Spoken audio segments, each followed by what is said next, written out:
जय हिंद एस्पिरेंट्स। जैसा कि आप सभी को पता है कि यूपीएससी हिंदी मीडियम चैनल पर हम 50 जो टॉपर्स की जो है आंसर राइटिंग रिव्यू करने वाले हैं।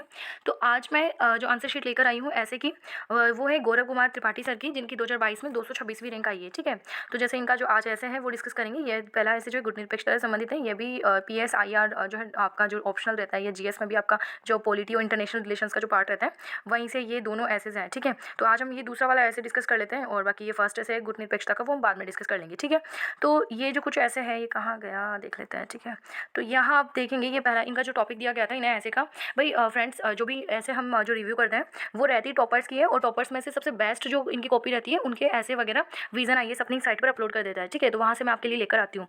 बाकी जो इनके जो जिस एग्जाम के माध्यम से जो एग्जाम इन्होंने क्रैक किया है, ठीक है, क्वालिफाई किया है यूपीएससी मेंस, वो वाला ऐसे नहीं अपलोड किया जाता है। ठीक है, क्योंकि वो संवैधानिक संस्था के द्वारा जो है ऑर्गेनाइज करवाया जाता है, और ये जो मटेरियल है, जो कंटेंट है, मैं कोचिंग इंस्टीट्यूट का लेकर आती हूँ। ठीक है, तो लेकिन ये बेस्ट होता है उनका। ठीक है, तो वही जो है ये वेबसाइट जो है जो काफ़ी जवाबदेही जो है कोचिंग से, तो वो अपलोड कर देती है। ठीक है, तो इनका जो टॉपिक है परमाणु निरस्त्रीकरण कह सकते हैं, निशस्त्रीकरण कह सकते हैं। ठीक है, कि समय की मांगे। तो एक बार फ्रेंड्स प्लीज़ आप वीडियो को जरूर सेव कर लें, क्योंकि ये वीडियो बहुत ही महत्वपूर्ण होने वाला है। लास्ट जैसे वीडियोज़ में हमने डिस्कस किया था उसी प्रकार से। ठीक है, और साथ ही वीडियो को स्किप ना करें, पूरा देखिए, क्योंकि लास्ट में मैं इतनी महत्वपूर्ण टिप्स देने वाली हूँ जो मैंने लास्ट वीडियोज़ में नहीं दी है। ठीक है, तो बने रहना है पूरे वीडियो के साथ। तो इन्होंने जो अपना ऐसे शुरू किया है इस टॉपिक से संबंधित, वो ये एक जो है एक न्यूज़पेपर की एक न्यूज़ से शुरू किया है। आप जो है जब भी आप ऐसे लिखें या कुछ भी लिखें, तो ये जो चीज़ है ना, ये वाली जैसे न्यूज़ से स्टार्ट किया, तो ये मैं आपको लास्ट में बताऊंगी कि किस प्रकार से आप ऐसी क्वालिटी डेवलप कर सकते हैं। ठीक है, तो इन्होंने एक न्यूज़ के माध्यम से शुरू किया है, वो न्यूज़ आप एट ए टाइम बना सकते हैं। ठीक है, क्योंकि जो भी ज्वलंत मुद्दे होते हैं, बर्निंग इशूज़ होते हैं, इनसे रिलेटेड जो न्यूज़ है वो न्यूज़पेपर्स में आती रहती है। ठीक है, तो कोई दिक्कत होगी नहीं। ठीक है, फिर इन्होंने बताया है, इन्होंने कुछ प्रश्न जो है खड़े किए हैं, तो ये इन्होंने बताया है कि आज जो परमाणु शस्त्रों को लेकर पूरा विश्व इतना चिंतित क्यों है। दूसरा कि इसके पक्ष और विपक्ष में बहुत सारे तर्क वितर्क हो चुके हैं, तो और क्या क्या इनके तर्क वितर्क होना चाहिए। भाई कोई भी अगर समस्या हमारे सामने है तो वो कितना नुकसान कर रही है, या उससे क्या फ़ायदा है, तो उसका तर्क वितर्क पूरा विश्लेषण करके ही हम उस समस्या का समाधान कर सकते हैं। ठीक है, कि वो अगर ज़्यादा फायदा कर रही है तो उस समस्या को में कटौती करना जो है हमारे लिए मुश्किल हो जाएगा, पूरे वर्ल्ड के लिए भी। लेकिन अगर उससे ज़्यादा नुकसान हो रहा है फायदे की बजाय, तो उसके लिए हमें आवश्यक कदम उठाने चाहिए। ठीक है, तो तर्क वितर्क क्या है, फिर भारत इनकी, भाई भारत के संबंधित क्या नीति है, भारत का क्या दृष्टिकोण है कि परमाणु निशस्त्रीकरण में कटौती करना चाहता है भारत, या बढ़ा रहा है। ठीक है, तो इस प्रकार से ये कुछ 3-4 इन्होंने प्रश्न उठाए, जिनका जवाब ये अपने आगे ऐसे में देने वाले। ठीक है, तो ये इन्होंने ये बताया है।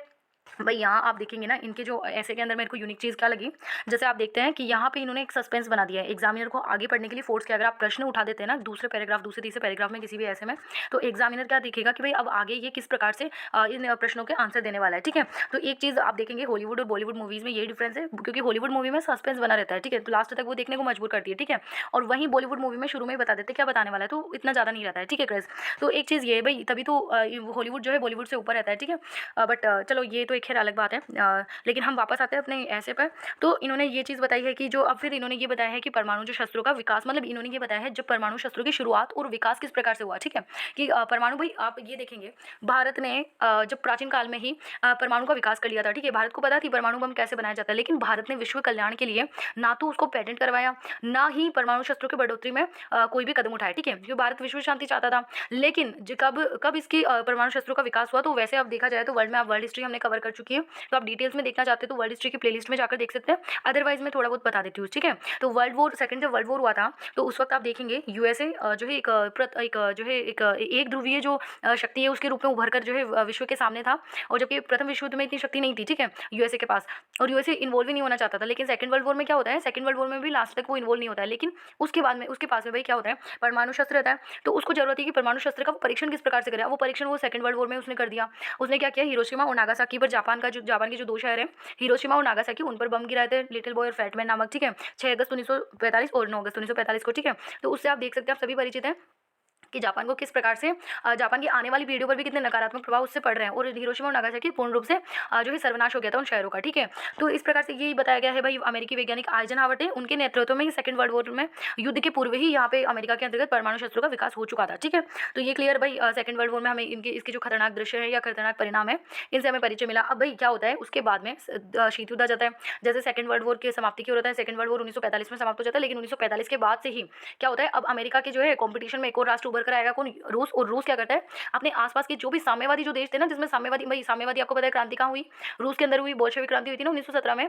तो धीरे धीरे वो अपने प्रसार की ओर रहती है और प्रसार करते करते वो यूरोप के सभी छोटे मोटे राष्ट्र, उसके चारों तरफ के सभी राष्ट्रों को अपने अंदर समाहित कर लेती है, जिन जिनमें साम्यवादी क्रांति का प्रसार हुआ। ठीक है, तो साम्यवादी सरकारें बनी और साम्यवादी देश एकजुट हो गए। साम्यवादी एकजुट होकर देश जो है यूएसएसआर से संयुक्त गणराज्य का जो है निर्माण करते हैं। ठीक है, तो यहाँ क्या होता है, अब यूएसएसआर बन गया है, तो यूएसएसआर क्या करेंगे, अब ये सभी मिलकर क्या कर रहे हैं भाई, इनका जो लीडर तो है रूस, और सभी राष्ट्र मिलकर परमाणु शस्त्रों का जो है निर्माण करने लगे। ठीक है, अब इन्होंने तो एक तरह से अमेरिका के कंपटीशन में किया, साथ ही ब्रिटेन, फ्रांस, ये अन्य जो राष्ट्र थे, इन्होंने भी क्या किया, चीन वगैरह और जापान भी साथ ही। अब भाई जापान ने तो ये इसका जो खतरा है इसको भुगता है। ठीक है, तो ये क्या करेंगे, ये मना करते थे भाई, ये लोग भी नहीं चाहते थे कि परमाणु शस्त्रों में बढ़ोतरी हो। ठीक है, लेकिन ये क्या करेंगे, अपने सेल्फ डिफेंस के अंदर इन्होंने परमाणु शस्त्रों का बढ़ावा शुरू कर दिया। ठीक है, तो एक तरह से ये शांति की इच्छा रखने वाले देशों ने भी क्या किया, परमाणु शस्त्रों का इस चक्कर में विकास किया। और भारत भी, भाई भारत भी, अब भाई भारत भी क्या करता है, भारत ने भी यही चीज़ देखी है कि अगर भारत अगर सक्षम नहीं होगा पूरी तरीके से, ठीक है, अपनी डिफेंस नहीं कर सकता है, तो कोई भी राष्ट्र, और हमारे जो पड़ोसी राष्ट्र है, जैसे आप देखेंगे चीन ने पहले विकास कर लिया, उसके बाद में चीन की सहायता से पाकिस्तान ने परमाणु शस्त्र बना लिया, कैसे जैसे फिर पाकिस्तान की सहायता से उत्तरी कोरिया ने बना लिया, और उत्तरी कोरिया तो आपको पता है किम जोंग उन के नेतृत्व में कितना खतरनाक देश बन चुका है। ठीक है,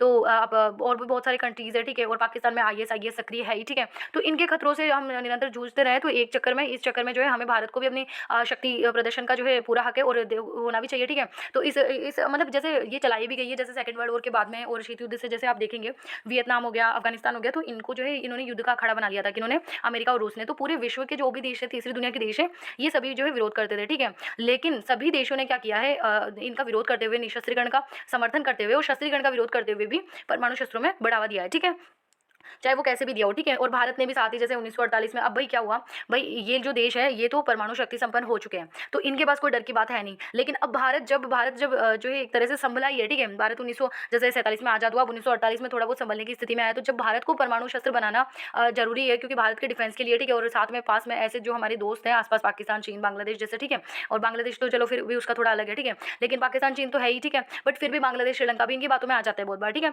तो इन ऐसे देशों के कारण, ऐसे पड़ोसी जो देश है, शत्रु राष्ट्र, इनकी वजह से तो हम और खतरे में, तो हमें और भी ज़्यादा जो है शक्ति संतुलन जो है बनाए रखने की आवश्यकता है। ठीक है, तो विश्व में क्या होता है कि जब जैसे 2-3 राष्ट्र जैसे एकदम शक्ति को क्रॉस कर चुके हैं, अन्य राष्ट्रों की जो है लेवल से, ठीक है, ऊपर जा चुके हैं, तो और देशों के द्वारा भी शस्त्रीकरण में बढ़ावा दिया गया है। ठीक है, और इस बढ़ावे के चक्कर में ये एक शक्ति संतुलन का भी पार्ट है। ठीक है, तो ये क्या हुआ, अब भारत ने भी 1948 में, अब ये जो देश है ना, जो परमाणु शक्ति संपन्न बन चुके थे, जैसे अमेरिका है, रूस है, ठीक है, ब्रिटेन, फ्रांस है, अब ये तो ये तो पूरा जो है शक्ति संपन्न हो चुके हैं। अब इनको जो है बड़ी बड़ी बातें आ रही है कि हाँ चलो निशस्त्रीकरण करेंगे, और खैर अच्छी बात है, लेकिन भारत ने भी अब इस चक्कर में क्या किया कि मैं क्या हुआ फ्रेंड्स, आपको सभी को ओवरऑल समझा रही हूँ। ठीक है, ताकि आपको अच्छे से समझ में आ जाए।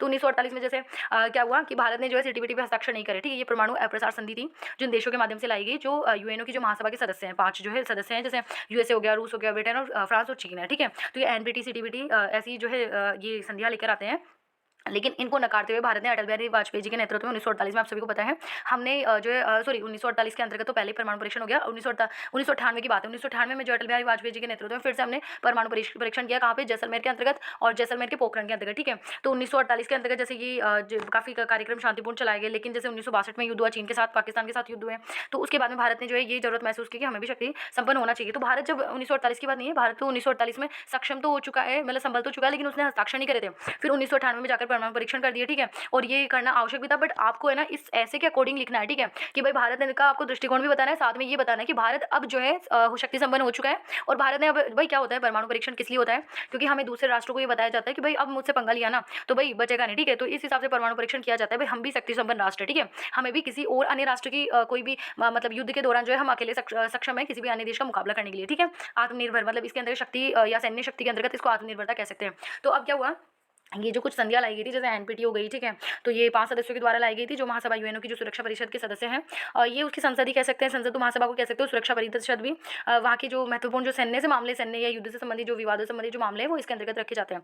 तो यहाँ इनके द्वारा जो लाई गई एनपीटी, सीटीबीटी वगैरह, इसका उद्देश्य महत्वपूर्ण ये था कि परमाणु शस्त्रों की संख्या में कमी लाना, प्रसार को रोकना परमाणु शस्त्रों के, और जल, थल, वायु और जमीन की गहराई में, ठीक है, जमीन की गहराई में परमाणु परीक्षण को रोकना। ठीक है, तो ये जो है कुछ मतलब इसके उद्देश्य रहे। फिर 2016 के अंतर्गत जैसे IUCAN जो एक संस्था है उसके द्वारा जो एक कैंपेन, एक अभियान चलाया गया, जो भी काफ़ी सफल रहा है, और 2016 में इसको शांति का नोबेल पुरस्कार प्राप्त हुआ है, international campaign for abolish nuclear weapon, ठीक है। फिर उसके बाद में जैसे अभी वर्तमान में अगर देखा जाए कि शस्त्रों का जो है आंकड़ा कितना है, तो 15,000 के लगभग जो है परमाणु शस्त्र है, जिनमें से 3,000 जो शस्त्र हैं वो हाई अलर्ट पर रखे गए हैं कि कभी भी इनकी आवश्यकता पड़ती है तो यूएसए और रूस के द्वारा इनका प्रयोग किया जा सकता है, ठीक है। तो आप सभी को पता है कि भाई रूस और अमेरिका है, ये दोनों ही जो है परमाणु शस्त्रों के मामले में बहुत ज़्यादा आगे हैं, ठीक है। और इन्हें आवश्यकता है कि अपने परमाणु शस्त्रों में कटौती की जाए। तो आप ये भी बता सकते हैं और साथ ही भारत के प्रयास भी बता सकते हैं, क्योंकि फ्रेंड्स हमें पता है कि भारत को अपना शक्ति प्रदर्शन करना चाहिए टाइम टू टाइम, और भारत जो है शक्ति संपन्न होना भी चाहिए, ठीक है। आत्मनिर्भर भारत और भारत की सुरक्षा की दृष्टि से देखा जाए तो, लेकिन आपको ऐसे के प्रोस्पेक्टिव से आपको बताया जाए तो भारत एक जिम्मेदार राष्ट्र है, और जिम्मेदार राष्ट्र की जो है मतलब जो जिम्मेदारी होती है वो ये होती है कि देश में, पूरे देशों में जो है या पूरे विश्व में जो है शांति बनाए रखी जाए, ठीक है। और उसके बाद जो है आप ये मतलब ये आपने ये फिर इन्होंने वापस से जापान का जिक्र कर दिया कि किस प्रकार से जो है इसका सर्वनाश हो गया था इसके शहरों का, ठीक है। फिर से वापस से जैसे जापान ने भी आत्मनिर्भर बनने के लिए जो है परमाणु शस्त्रों के निर्माण में जो है बढ़ावा दिया, ठीक है। उत्तरी कोरिया का बताया गया है, पाकिस्तान में ISIS गतिविधियां इन्होंने बता दी है, जो मैंने आपको पहले डिस्कस कर दी, ठीक है।